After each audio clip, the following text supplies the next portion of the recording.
Hak dan kewajiban tenaga kerja di lingkungan kerja.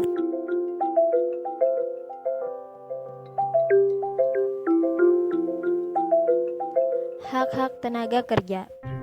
Untuk melindungi hak-hak pekerja, maka pemerintah menetapkan dasar kebijakannya dalam bentuk Undang-Undang Nomor 13 Tahun 2003 tentang Ketenagakerjaan. Berikut hak-hak yang dimiliki pekerja yang telah dilindungi oleh undang-undang. Yang pertama, hak memperoleh perlakuan yang sama tanpa diskriminasi.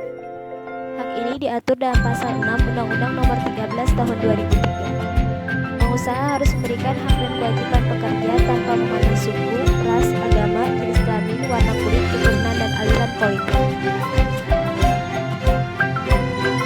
Hak yang kedua adalah hak memperoleh pelatihan kerja. Hak ini diatur dalam Pasal 11 serta Pasal 12 ayat 1 Undang-Undang Nomor 13 Tahun 2003. Selama bekerja pada suatu perusahaan, maka setiap pekerja berhak mendapatkan pelatihan kerja. Pelatihan kerja yang dimaksud merupakan pelatihan kerja yang memuat hard skill maupun soft skill. Yang ketiga, hak menganggap kompetensi dan kualifikasi kerja. Hak ini diatur dalam Pasal 18 ayat 1 serta Pasal 23 Undang-Undang Nomor 13 Tahun 2003. Setelah pekerja mengikuti pelatihan kerja yang diberikan melalui sertifikat kompetensi kerja, maka perusahaan wajib mengakui kompetensi tersebut. Yang keempat, hak memilih tempatan kerja. Hak ini diatur dalam Pasal 31 Undang-Undang Nomor 13 Tahun 2003. Setiap pekerja memiliki hak untuk memilih tempat kerja yang diinginkan. Tidak boleh ada paksaan atau penentangan dari pihak perusahaan jika pilihan tersebut tidak sesuai dengan keinginan perusahaan. Yang kelima, hak-hak pekerja. Hak-hak pekerja perempuan diatur dalam Undang-Undang Nomor 13 Tahun 2003, Pasal 76, Pasal 81, Pasal 82, serta Pasal 83. Yang keenam, hak lamanya waktu bekerja diatur dalam Pasal 77 Undang-Undang Nomor 13 Tahun 2003. Lamanya waktu bekerja adalah 7 jam sehari setara 40 jam seminggu untuk 6 hari kerja, atau 8 jam sehari dan 40 jam seminggu untuk 5 hari kerja dalam seminggu.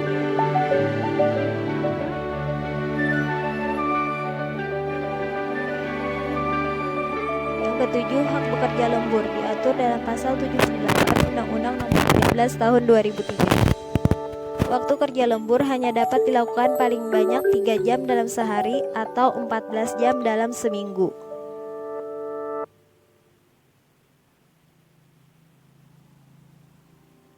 Yang kedelapan, hak istirahat dan cuti bekerja diatur dalam Pasal 79 ayat 2 Undang-Undang Nomor 13 Tahun 2003. Istirahat antara jam kerja sekurang-kurangnya setengah jam setelah bekerja selama 4 jam terus-menerus.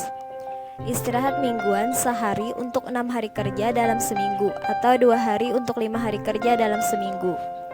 Cuti tahunan sekurang-kurangnya 12 hari kerja setelah pekerja yang bersangkutan bekerja selama 12 bulan secara terus-menerus.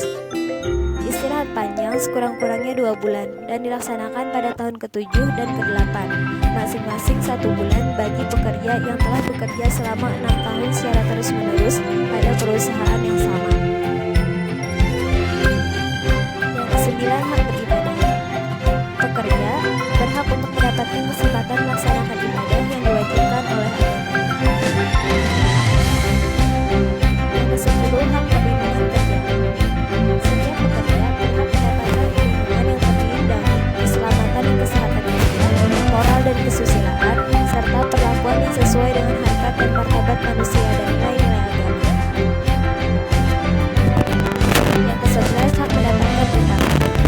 Setiap pekerja berhak memperoleh penghasilan yang memenuhi penghidupan yang layak bagi kemanusiaan, yang disesuaikan dengan upah minimum provinsi atau upah minimum kota atau upah minimum sektoral. 12, hak sejahtera. Setiap pekerja beserta keluarganya sesuai dengan yang tertera pada Pasal 99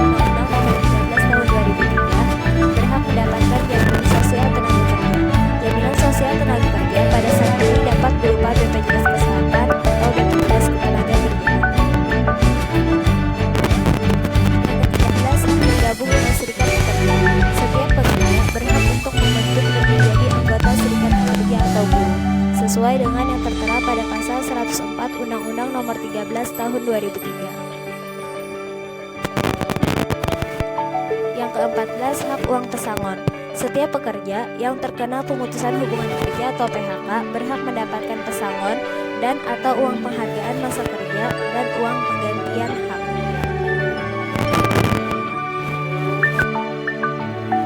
Kewajiban tenaga kerja.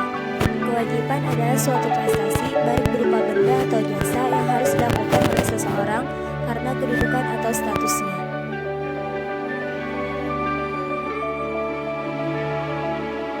Yang pertama, kewajiban ketaatan.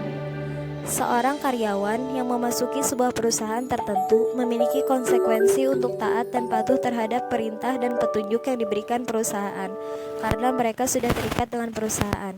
Namun demikian, karyawan tidak harus mematuhi semua perintah yang diberikan oleh atasannya apabila perintah tersebut dinilai tidak bermoral dan tidak wajar. Yang kedua, kewajiban konfidensialitas. Kewajiban konfidensialitas adalah kewajiban untuk menyimpan informasi yang bersifat sangat rahasia. Setiap karyawan di dalam perusahaan, terutama yang memiliki akses ke rahasia perusahaan seperti akuntan, bagian operasi, manajer, dan lain-lain, memiliki konsekuensi untuk tidak membuka rahasia perusahaan kepada khalayak umum. Yang ketiga, kewajiban loyalitas. Konsekuensi lain yang dimiliki seorang karyawan apabila dia bekerja di dalam sebuah perusahaan adalah dia harus memiliki loyalitas terhadap perusahaan. Dia harus mendukung tujuan-tujuan dan visi-misi dari perusahaan tersebut.